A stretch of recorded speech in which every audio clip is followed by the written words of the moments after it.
Bonjour, bonjour, bonjour, bonjour, bonjour, frères et sœurs.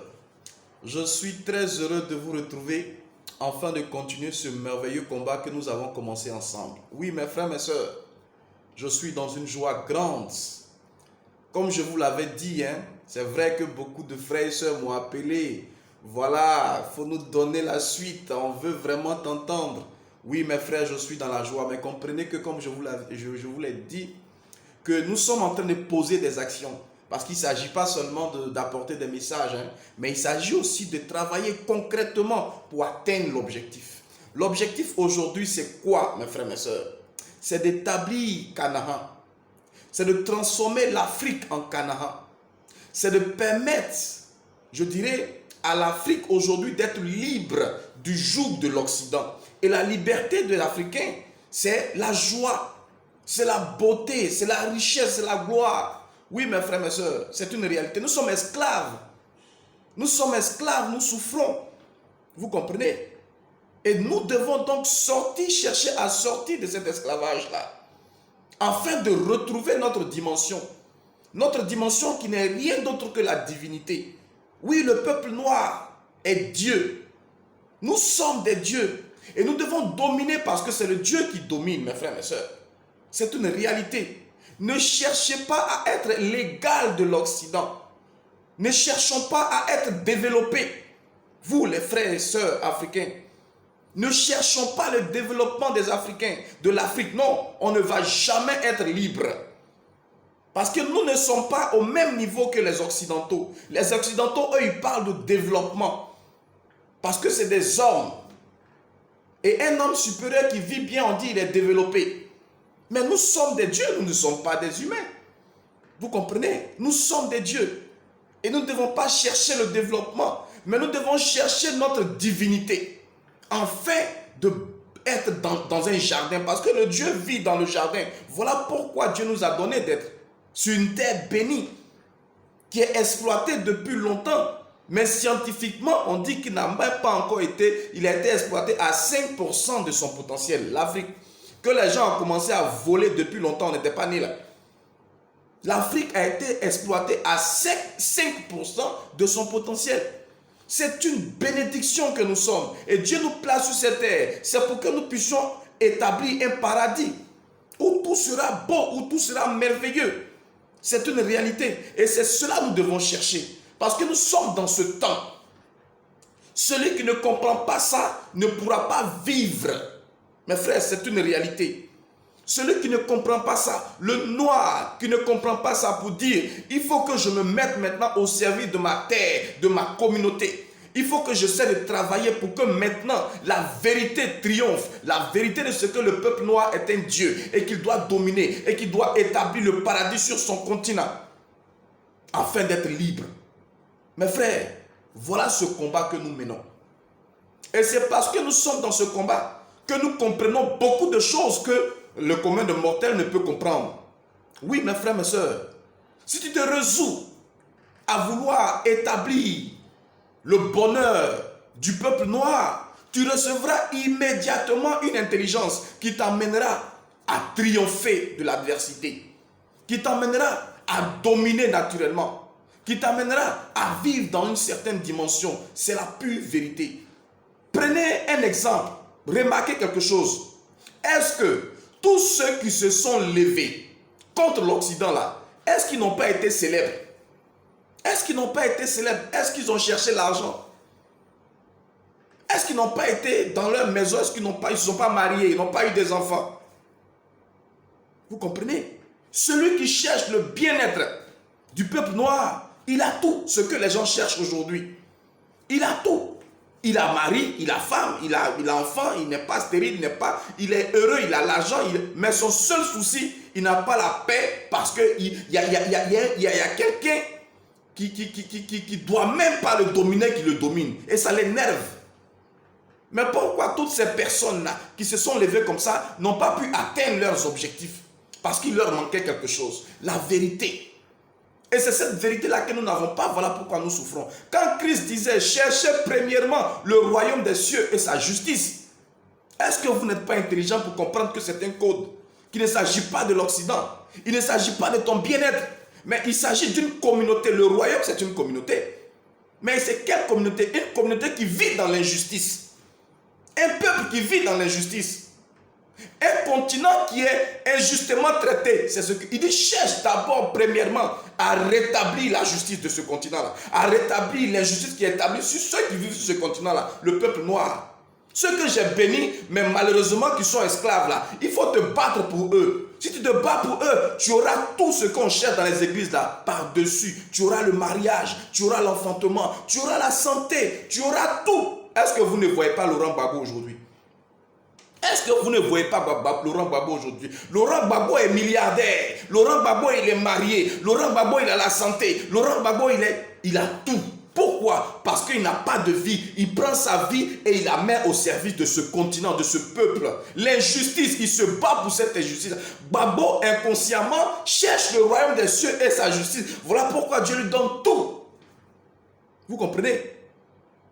Voilà pourquoi Dieu lui donne tout. Et donc Dieu appelle tous les Africains, tout le peuple noir à devenir des Gbagbo.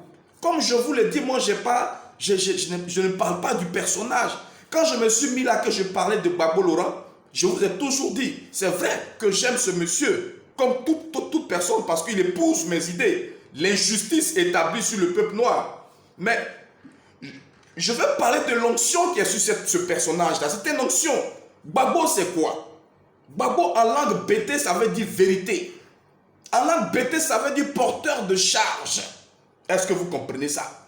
C'est ça. C'est ça. Vous comprenez?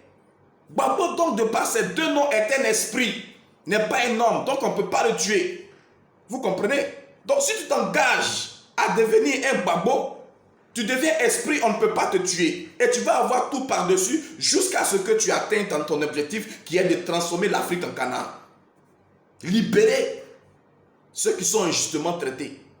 Gbagbo est une onction.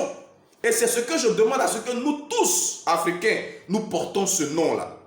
Pas pour dire que nous sommes dans un parti politique que Gbagbo, mais on est un fanatique de Gbagbo, non. Mais c'est une onction. Regardez, Gbagbo, G-B-A-G-B-O. Qu'est-ce que ça veut dire? Je vous l'ai toujours dit. Vous comprenez? C'est une génération bénie d'Afrique pour le grand balayage de l'Occident. Voilà Gbagbo. Donc je ne cherche pas Gbagbo parce que non, je veux que... Non, c'est pas ça. Mais je veux aujourd'hui que nous tous, nous épousions son combat. Mais dans la vérité, afin que cela prenne fin, parce que lui seul ne peut pas mener ce combat-là. Lui seul ne peut pas mener ce combat.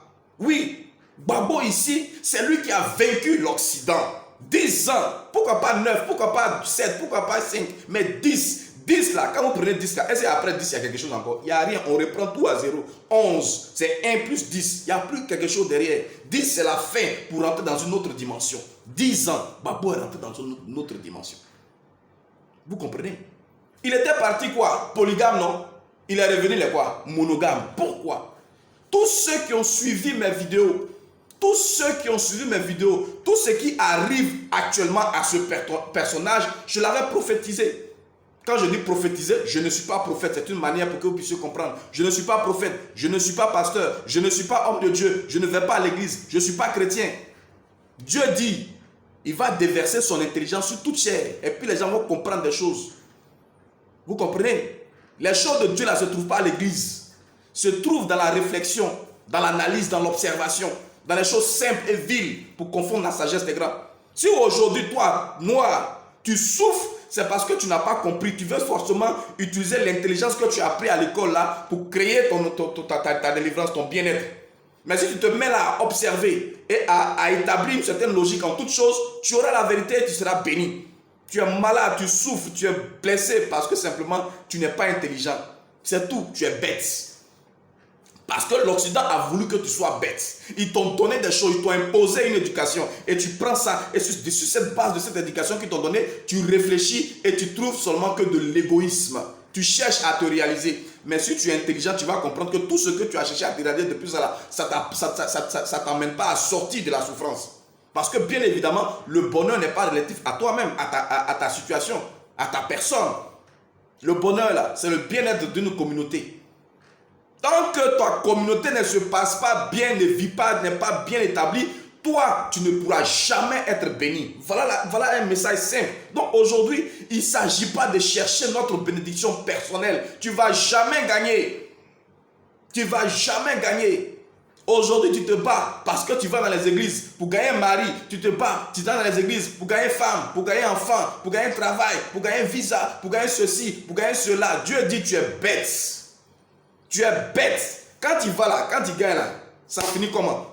Ça finit comment? On suppose, vous partez dans les églises, vous cherchez mari, vous avez gagné mari, vous cherchez enfant, vous avez cherché femme, vous cherchez enfant, vous avez enfant. Mais après là, ça devient quoi?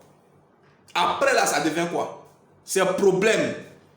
Et tu n'es pas encore intelligent pour comprendre que Dieu dit, moi ce que je donne là, c'est suivi d'aucun chagrin. Donc tout ce que vous gagnez, puis il y a un problème dedans, ça ne vient pas de Dieu. Parce que vous cherchez mal.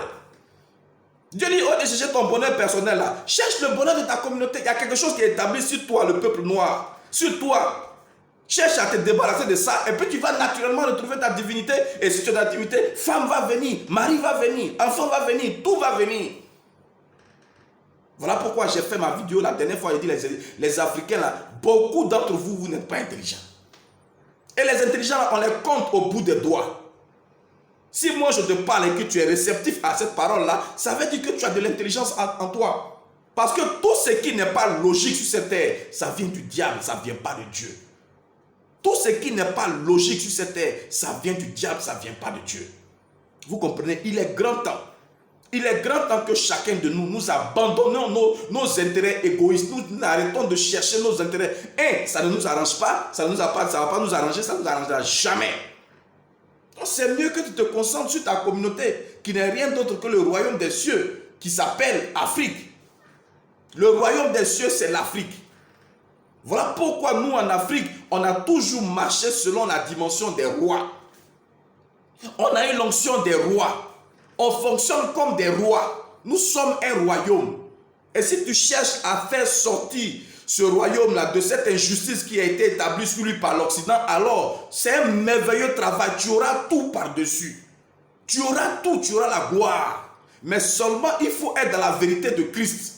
La vérité de Christ, là, c'est quoi? C'est la logique des enfants. Voilà pourquoi il dit, laissez venir à moi les petits enfants, car le royaume appartient à ceux qui les ressemblent. Le royaume appartient, veut dire quoi? C'est ceux-là qui vont établir, qui vont libérer ce royaume-là du joug de l'Occident, qui a établi l'injustice sur ce peuple-là.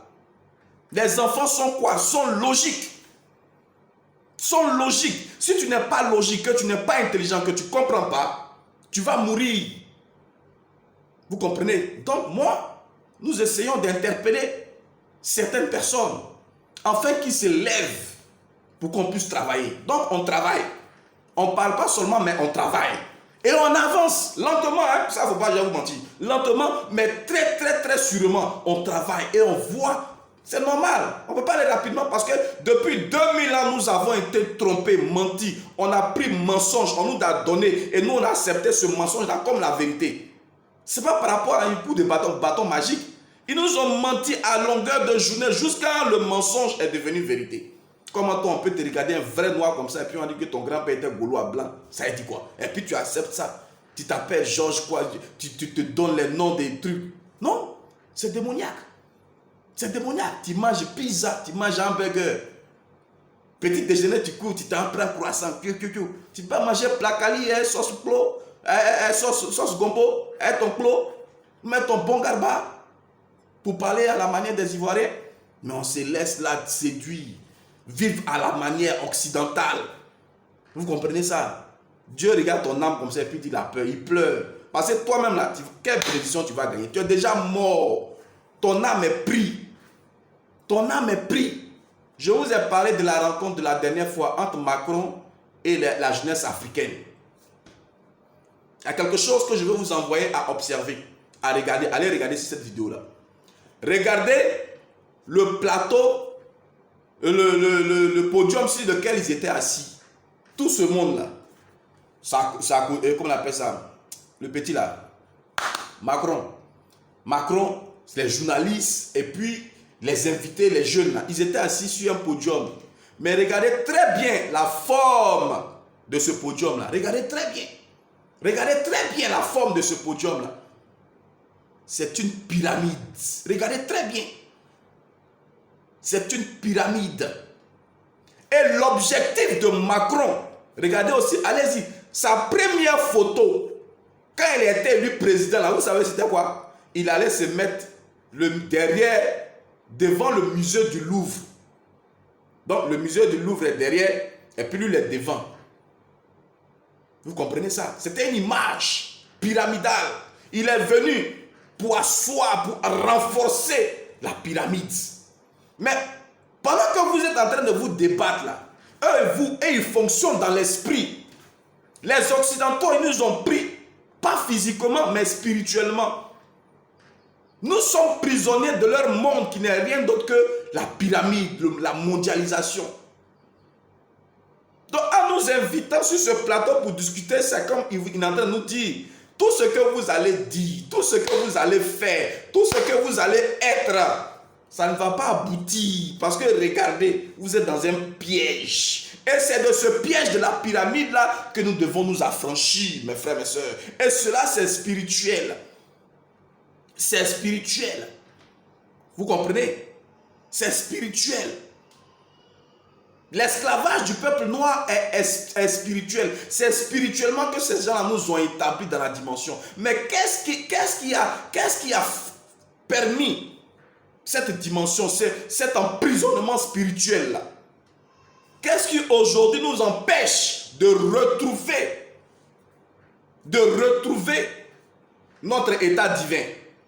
C'est quoi, mes frères et sœurs? C'est le christianisme. C'est le christianisme qui nous empêche aujourd'hui de retrouver notre dimension divine. C'est le christianisme. Le christianisme est une politique établie par l'Occident pour ne pas que nous retrouvons notre divinité. Vous comprenez? Ils nous ont séduits. On est devenus égoïstes. Donc ils nous ont emprisonnés dans leur monde égoïste. Maintenant, c'est normal. Toi, tu n'es pas un exemple. Tu n'es pas français. Tu es un dida. Tu sors de ta dimension dida et puis tu vas prendre la nationalité française. Mais quand le moment va arriver, tu vas comprendre que mon frère, toi, mais tu ne suis pas français. Parce que voilà. Et naturellement, la vie elle-même va te ramener vers ton origine.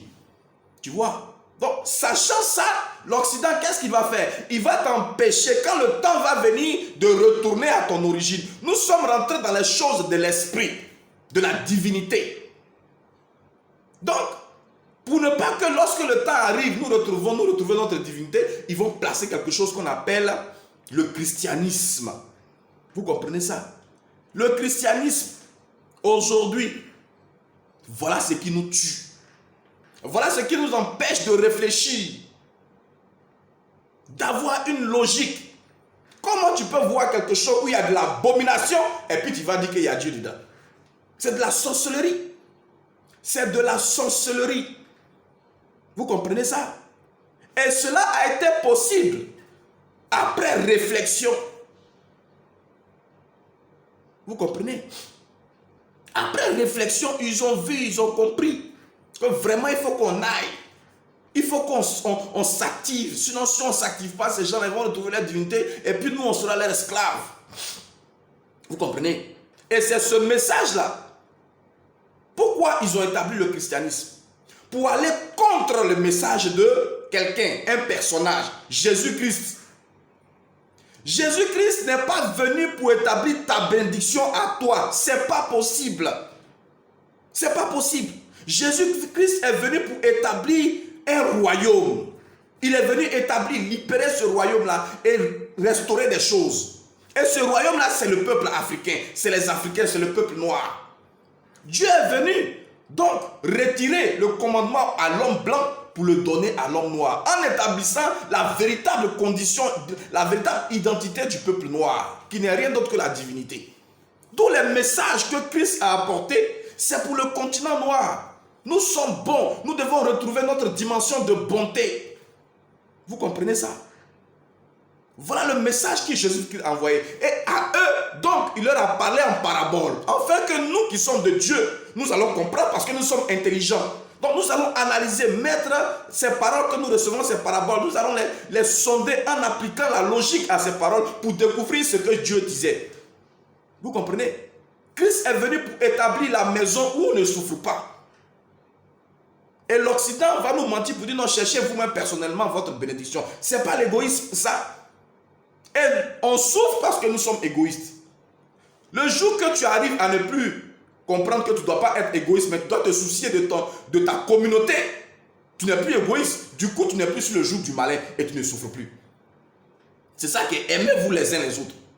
Christ est venu donc nous montrer comment nous devons faire. Mourir pour la multitude. Se sacrifier, de ne plus chercher notre intérêt, mais cherchons l'intérêt de la multitude, de notre communauté. Celui qui va faire comme ça, il ne sera plus sur le joug du mal parce qu'il ne sera pas égoïste. Vous comprenez? Donc, nous les Africains, de nous qu'il s'agit par rapport au royaume de Christ, nous ne devons pas chercher nos intérêts. Nous devons chercher l'intérêt de la multitude, de nos frères, de nos sœurs qui s'établissent dans la communauté, dans le royaume. Nous devons nous battre donc pour l'établissement du royaume. Mais pour ça, là, il faut que tu sois amour. C'est tout. Et l'amour en toi va te permettre de retrouver ta dimension divine. Et ta divinité va te donner de dominer sur tout. C'est le blanc, c'est l'Occident qui va travailler pour te donner à manger. Il a dit, il prend, ceux qui ne connaissent pas ce nom-là, ils prennent soin de travailler, de l'amasser et de donner à celui qui craint le nom de Christ. Celui qui veut travailler pour lui. Vous comprenez? Babo aujourd'hui, là, il a 1 milliard, c'est quitté où? Babo n'a jamais cherché l'argent. Mais qui lui a donné 1 milliard? C'est les gens qui l'ont emprisonné injustement. Vous comprenez? Il s'en fout de l'argent, il ne cherche pas l'argent. Mais on lui donne. C'est le mécanisme. Et pour ça, il faut être intelligent. Donc, il s'agit de nous mettre au service de notre communauté. Mais l'Occident dit, enseignons-leur l'égoïsme. Mais comme c'est des divins, comme ils sont Dieu, arrivé à un certain moment, ils aiment Dieu. Ceux-là, ils aiment Dieu. Donc, on n'a qu'à prendre le mensonge de l'égoïsme et on n'a qu'à leur donner ça. Et pour qu'ils puissent être attentifs, il faut que celui qui est venu pour les aider là, on n'a qu'à prendre ces paroles et puis on va les transformer et puis on va leur donner. Christ est venu pour le peuple noir. Voilà pourquoi le peuple noir, tous ceux qui sont esclaves, tous ceux qui souffrent, aiment Christ, adorent Christ. Il dit, je suis venu pour ceux qui souffrent. Je suis venu pour les esclaves. Qui est esclave? C'est nous. Vous comprenez ça? Mais l'Occident ayant su ça, de par Rome, parce que nous sommes dans la civilisation romaine, ils vont prendre les écrits. À l'an 70, Titus va aller détruire les temples. Et puis ils vont prendre les écrits et puis ils vont établir une communauté qu'on appelle le christianisme, conduit par un individu démoniaque et satanique qu'on appelle l'apôtre Paul. Vous comprenez? Le christianisme, c'est un mensonge. Et les gens n'adorent pas Christ. Ils pensent qu'il y a des gens qui pensent qu'ils adorent Christ, mais c'est l'apôtre Paul qu'ils adorent. Vous voyez ça? Et cet apôtre Paul-là, tellement que vous êtes absorbé par votre petite vie de médiocre, votre petite vie de faible, de pauvre, d'inintelligent, vous ne pouvez pas comprendre que le monsieur est un démon. Vous cherchez vos intérêts. L'apôtre Paul, mais vous ne pouvez pas voir comment est-ce qu'il est en train de vous détruire à petit feu. Et c'est lui-même qui sera votre accusateur. Il va dire que vous êtes bête, vous ne réfléchissez pas. Vous ne pouvez même pas, il a fait des choses et vous ne pouvez même pas comparer pour voir si ce qu'il a dit, mais ce qu'il n'a pas dit est faux. Vous comprenez? On a parlé de l'apôtre Paul. Dans la dernière vidéo, on a démontré, on dit soyons intelligents aujourd'hui là. Ne disons pas non comme c'est mon papa qui m'a parlé, comme c'est ma maman qui m'a dit, comme c'est mon pasteur, le bishop, archibishop international qui m'a dit. Je ne vais pas contester, je ne vais pas réfléchir. Dieu dit toi tu es bête. Il dit sondez tout ce que vous recevez, analysez-les. Donc pour cela, il faut que vous réfléchissez. Il faut que vous réfléchissez. Voilà pourquoi je vous ai dit, même Bible qui a été conçue là, les disciples de Jésus sont là. Pourquoi lui qui n'a pas connu Jésus là, c'est ces écrits qui sont remplis dans la Bible, on appelle ça acte des apôtres. Pourtant lui-même il n'est pas apôtre. Qui l'a placé apôtre? Qui l'a nommé apôtre? Qui l'a choisi apôtre? Donc dans la dernière vidéo, je vous ai expliqué un peu pour que vous puissiez réfléchir pour voir, mais qui l'a choisi? Comment il s'est choisi? Il s'est autoproclamé. Mes frères, mes soeurs, il n'y a pas 13 apôtres, il y en a 12 par rapport aux tribus d'Israël, aux 12 piliers du royaume des cieux. C'est fini, il n'y a pas 12, il n'y a pas 13. Mais il est venu pour mentir et c'est de lui que Christ parlait. Faites attention, il viendra en habit d'agneau, mais c'est un loup ravisseur. Il va établir cette dimension de personne. Donc il s'agit de prendre cette même parole-là, parce que dans la bouche du menteur, il y a la vérité. De prendre cette même parole et de la passer au peigne fin, de l'analyser, de la sonder, afin de découvrir le poteau rose, le mensonge. L'apôtre Paul, il est l'antichrist. C'est-à-dire c'est quelqu'un qui va contre Christ. Et c'est ça qu'on va comprendre aujourd'hui. Mes frères, on va comprendre aujourd'hui. Je vais vous faire sortir 3 éléments, pas beaucoup, hein, afin que vous-même vous puissiez aller en profondeur. 3 éléments. 3 éléments. On va partir prendre la propre Bible. Et puis on va comprendre comment Christ, ce que Christ a dit, et puis comment l'apôtre Paul est contre lui. On va prendre Matthieu 10, verset 5. La Bible est Matthieu 10, verset 5. On va lire. Tels sont les 12 que Jésus envoya. Après leur avoir donné les instructions suivantes, n'allez pas vers les païens et n'entrez pas dans leur ville, dans les villes des Samaritains. C'est clair. Ça là, tu vas expliquer quelque chose dedans encore. Tu vas expliquer quelque chose dedans encore. Christ dit, je vous appelle, vous mes 12, mes disciples. Il n'a pas dit mes 13, ou mes ceux qui vont venir après. Il dit, j'appelle 12 disciples et je les envoie. Et je leur dis, je donne ordre, allez partout, sauf chez les païens. Dieu a donné ça comme ordre. N'allez pas chez les païens. Ne rentrez pas dans leur maison. Et quand vous lisez la Bible, là même là, à partir de Matthieu, faites sortir les mots païens. Le mot païen. Et comprenez ce que Christ a pensé des païens. Christ n'a jamais aimé les païens. Il ne les aime pas, il les déteste de son sang. Et c'est eux-là qui l'ont tué. Christ n'adore, il n'aime pas les païens. C'est impossible. Il ne peut pas aimer le païen. Parce qu'il dit que le païen vient du serpent, vient du diable. Il les appelle race de vipères. Il n'aime pas les païens. Et c'est comme ça que toi, tu dois comprendre qui est Christ. Tu dois comprendre qui est ton papa. Vous comprenez? Si ton papa, toi-même tu connais ton papa. Ton papa il aime manger foutou. Chaque midi, on donne du foutou à ton papa. Et puis un bon jour, quelqu'un vient dans la peau de ton papa. Et puis il dit non, lui il n'a jamais mangé de foutou, lui il ne mange pas le foutou. Ça va pas te poser des questions. Tu vas pas te poser des questions de savoir qu'est-ce qui se passe. Qu'est-ce qui se passe? Mais c'est parce que la personne te donne l'argent. Et puis il dit je ne mange pas foutu. Donc toi, tu acceptes ça bêtement. Tu vas payer ce manque d'intelligence là plus tard. Donc Christ n'aime pas les païens. On va voir qui est l'apôtre et qu'est-ce qu'il pense des païens. On va aller dans Actes des apôtres qui n'a jamais été apôtre là.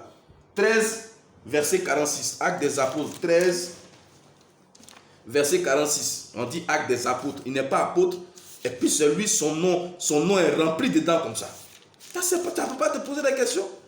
Tu ne peux pas te comprendre dedans. Dieu dit vers la fin, je vais étudier des choses simples et viles pour confondre la sagesse des grands. Vous ne pouvez pas réfléchir un peu. Parce que vous cherchez de l'argent, vous cherchez vos intérêts. On vous trompe et puis vous êtes là, vous ne réfléchissez pas. Moutonnement. 46. Paul et Barnabas leur dit avec assurance. C'est à vous premièrement que la parole de Dieu devait être annoncée.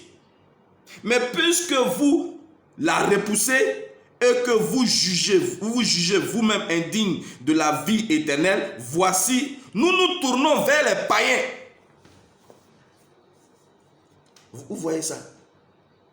Ce n'est pas une contradiction ça. Ce n'est pas une contradiction. Ce n'est pas une contradiction. Christ, il a vu, hein. Il dit, allez-y vers les païens. Il pouvait dire à ses disciples, allez-y vers les païens. Le jour qu'ils n'acceptent pas là, retournez-vous vers les païens. Il pouvait dire ça. Parce que Dieu dit, il faut marcher selon ce que lui qui t'a envoyé t'a dit là. Il faut faire comme ça.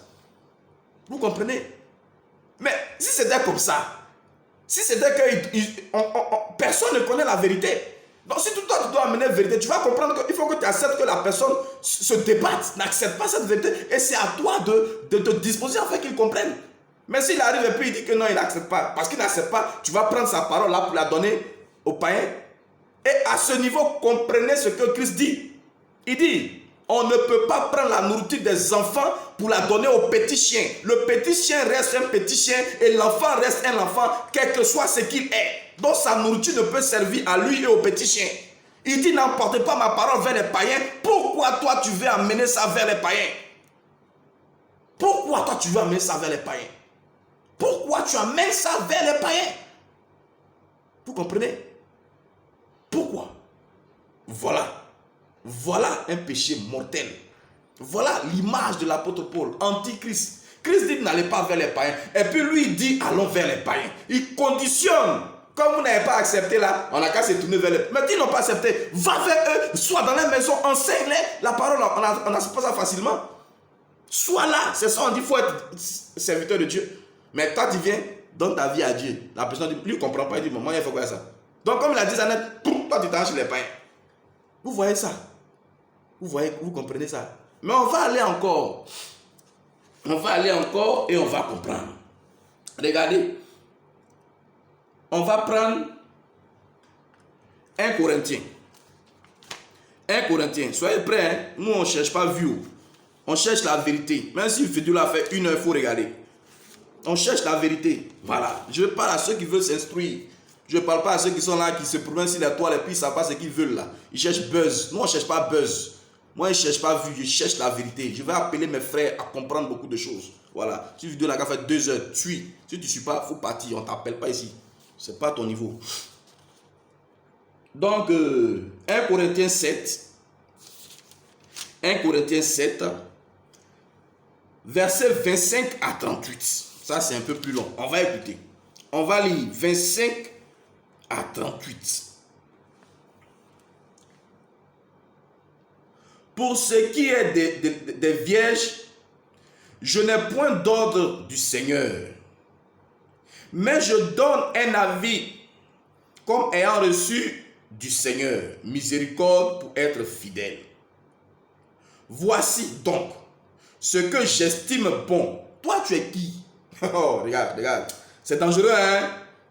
Lui, il dit n'a pas d'ordre, n'a pas reçu quelque chose, donc lui va donner son avis. Mais pourquoi même? Pourquoi il nous dit clairement qu'il n'a pas reçu d'ordre de Dieu? Parce qu'il ne vient pas de Dieu. Quelqu'un qui vient de Dieu, là, Dieu, regardez, Christ dit que je ne fais pas de choses de par moi, mais je ne fais rien de moi. Je ne fais rien de moi. C'est ce que mon Dieu fait, dit là. C'est ça que je fais. Je fais la volonté de mon Père. Même si toi allais faire caca, pipi, c'est que ce soit la volonté de mon Père. Je ne fais rien de moi. Voilà l'apôtre Paul qui dit, il n'a pas reçu d'ordre de Dieu. Pourquoi il n'a pas reçu d'ordre de Dieu? C'est parce que tu ne viens pas de Dieu. Tu t'en vas les gens, et puis Dieu ne te parle pas, puis toi tu t'en parles de par toi-même, ton propre chef. Tu as vu ça où? Tu as vu ça où? On va continuer. Voici donc ce que j'estime bon. Lui, il estime bon. Toi, tu es qui et puis toi, tu estimes bon. Toi, tu as vu quoi? Oh. À cause des temps difficiles qui s'approchent, il est bon à un homme d'être ainsi. À cause de quel temps difficile? À cause de quel temps difficile? Donc, à cause des temps difficiles, toi, tu ordonnes à ce qu'on prenne certaines dispositions. Dieu qui est Dieu même là, il dit, quand les temps difficiles vont venir là, ses enfants seront protégés. Donc, ses enfants n'ont pas peur des temps difficiles. Mais toi, tu envoies les gens à avoir peur des temps difficiles. On va continuer. Es-tu lié à une femme? Ne cherche pas une autre. Ne cherche pas à rompre ce lien. N'es-tu pas lié à une femme? Ne cherche pas une femme. Regardez-moi les trucs comme ça. Si tu es marié, il ne faut pas te séparer. Mais si tu n'es pas marié aussi, il ne faut pas chercher à te marier. Ne te lie pas à une femme. On va aller. Si tu t'es marié, tu n'as point péché. Et si la Vierge s'est mariée, elle n'a point péché. Mais ces personnes auront des tribulations dans la chair. Et je voudrais vous les épargner. Regardez-moi ça. Regardez ce qu'il dit. Oh, mes frères, mes soeurs. Ayez de l'intelligence un jour c'est bon. Pendant que Christ dit, il n'est pas bon. Il n'est pas bon qu'un homme soit seul. Je lui ferai une aide. Quelqu'un qui va l'aider à être heureux, à être épanoui, à passer les tribulations, à passer les épreuves. Parce que deux valent mieux que un. Si tu souffres que tu es seul, c'est un problème. Mais si vous êtes deux dedans, ça va 3 fois plus vite.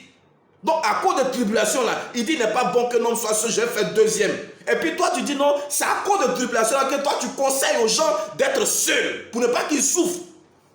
Et vraiment, intelligence est doux. Voici ce que je dis. Voici ce que lui dit. En tant que qui? En tant que qui? Christ a dit mon père, mais toi tu dis toi je, moi. Vous savez ce que c'est que le je, le moi? Le diable. Que celui qui a des oreilles entende. Voici ce que je dis, frère. C'est que le temps est court. Que désormais, ceux qui ont des femmes soient comme n'en ayant pas. Ceux qui pleurent comme ne pleurant pas. Ceux qui se réjouissent comme ne se réjouissant pas. Ceux qui achètent comme ne possédant pas. Et ceux qui usent du monde comme n'en usent pas. Car la figure de ce monde passe.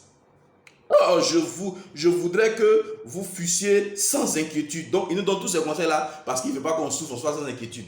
On continue. Celui qui n'est pas marié s'inquiète des choses de Dieu. Voyez-vous, des moyens de plaire à son Seigneur. Et celui qui est marié s'inquiète des choses du monde. Des moyens de plaire à sa femme. Vous voyez ça? Vous voyez clairement. Lui nous encourage à ne pas nous marier parce qu'il y a des problèmes. On va vivre des tribulations qu'on n'a qu'à chercher Dieu. Parce qu'en cherchant la femme, là, en cherchant de te marier, tu vas souffrir, tu ne vas pas chercher les choses de Dieu. Il y a de même une différence entre la femme et la vierge. Celle qui n'est pas mariée s'inquiète des choses du Seigneur, afin d'être sainte de corps et d'esprit. Ça, c'est ce que les églises utilisent, qu'on appelle les sœurs. Voilà, c'est ce mensonge-là qui a établi la dimension des sœurs.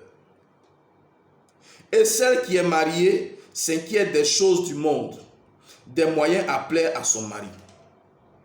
Je dis cela dans votre intérêt. Lui, il dit ça dans notre intérêt. Pas dans l'intérêt de Dieu, mais dans notre intérêt. Ce n'est pas pour vous prendre au piège, mais qui t'a demandé? Oh, le mensonge. Dans la bouche du mensonge, il y a la vérité. Il vous dit et puis vous accuse. Il dit, ce n'est pas pour vous prendre au piège, mais qui t'a dit?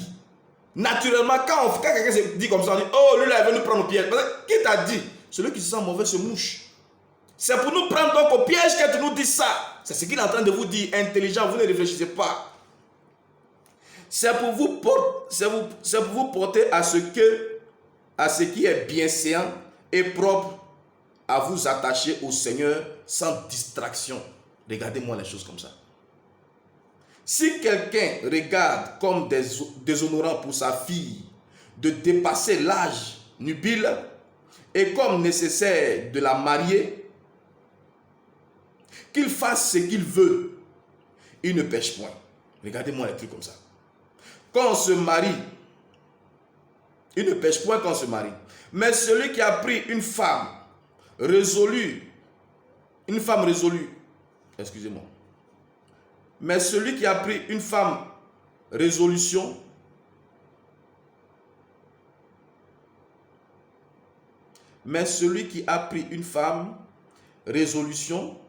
sans contrainte et avec l'exercice de sa propre volonté, et qui a décidé en son cœur de garder sa fille vierge, celui-là fait bien.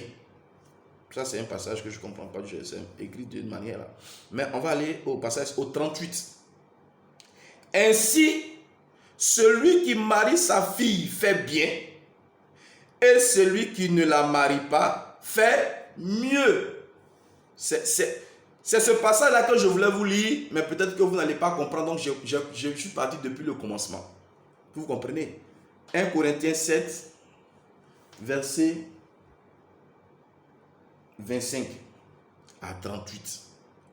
Le 38 dit, ainsi celui qui marie sa fille fait bien, et celui qui ne marie pas sa fille aussi fait mieux. Ça veut dire quoi?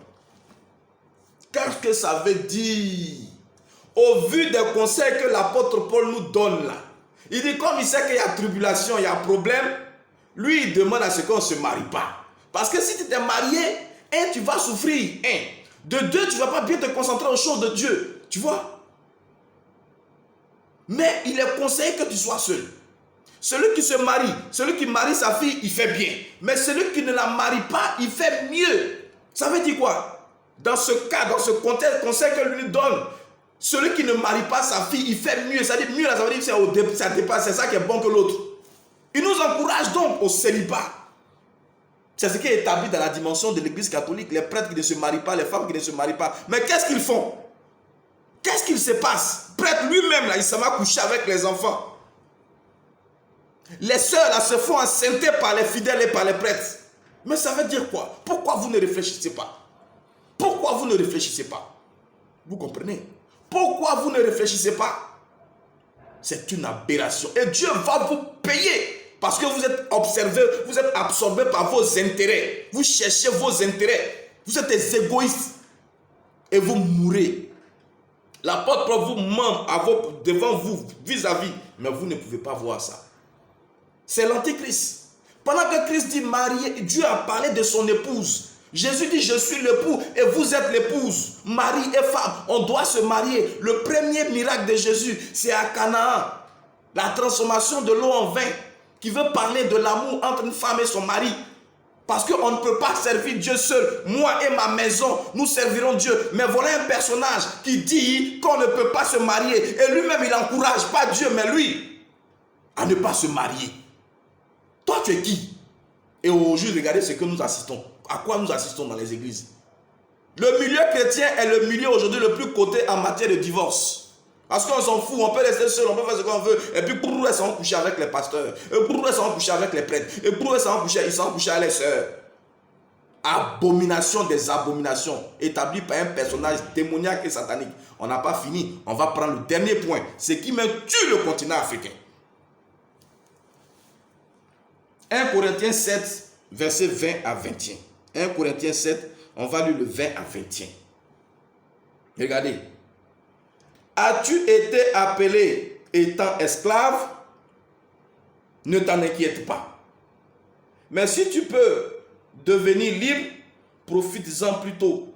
Car l'esclave qui a été appelé dans le Seigneur est affranchi du Seigneur. De même, l'homme libre qui a été appelé est un esclave de Christ. Mes frères, c'est clair. Je vous avais présenté une vidéo ici d'un monsieur, un blanc, qui disait qu'il faisait réunion et qui disait aux gens qu'on n'a qu'à tout faire pour dire aux Africains que esclaves qui sont dedans là, c'est bon pour eux. C'est ce qu'ils nous disent, c'est pas vrai? Esclaves que nous sommes dedans là, souffrance que nous sommes dedans là, on n'a qu'à accepter ça. Vous comprenez? Voilà ici donc le fondement du christianisme. Le fondement du christianisme. Accepter qu'eux, ils nous dominent. Vous n'êtes pas intelligent. Accepter qu'eux, ils nous dominent. Tu as été appelé esclave, demeure esclave. Si tu veux être libre, sois libre plus tôt. Même, ça veut dire quoi? Tu n'as pas été libre avant. Ce n'est pas maintenant là que tu vas chercher à être libre. Donc, accepte ton état d'esclavage. Tu ne peux jamais sortir de l'esclavage. Accepte ça. Vis dedans. Vis dans la pourriture. Vis dedans. Accepte. Et Dieu lui-même là, il va t'élever parce qu'il sait que c'est dans ça qu'il t'a appelé. Mensonge! Et il dit à la fin, celui qui a été appelé libre, qu'il soit esclave de Dieu. Pour rester dans une dimension d'esclavage. C'est faux. Parce que comprenez que Dieu ne nous appelle pas à être son esclave. Il nous appelle à être ses serviteurs. Quelle est donc la différence entre serviteur et esclave? Esclave, le mot là est dangereux parce que quelqu'un qui est esclave, il fait des choses et puis il n'est pas content. C'est ça l'esclavage. Tu sais quelqu'un dans la contrainte, tu sais quelqu'un dans les pleurs, tu sais quelqu'un dans la souffrance. Mais servir Dieu, c'est toi-même dans la joie que tu le sais. Tu travailles et puis tu es content de le servir. Donc Dieu qui est Dieu, lui-même nous dit, je ne vous impose rien, je vous mets de choisir le bien entre le mal. Il ne nous impose rien. Quelqu'un qui fait comme ça, est-ce qu'il va nous dire on n'a qu'à être esclave pour lui? Le mot esclave est mauvais, est démoniaque et satanique vis-à-vis de Dieu. Vous comprenez ça? Voilà le christianisme. Voilà le christianisme. Voilà le christianisme qui amène les Africains à accepter leur souffrance. Qui amène tous ceux qui souffrent à accepter leur souffrance. Et ils ont appelé cette dimension-là la grâce, une récompense imméritée. Par pure grâce, il a été accepté. Par pure grâce, c'est pas pur, mais c'est satanique.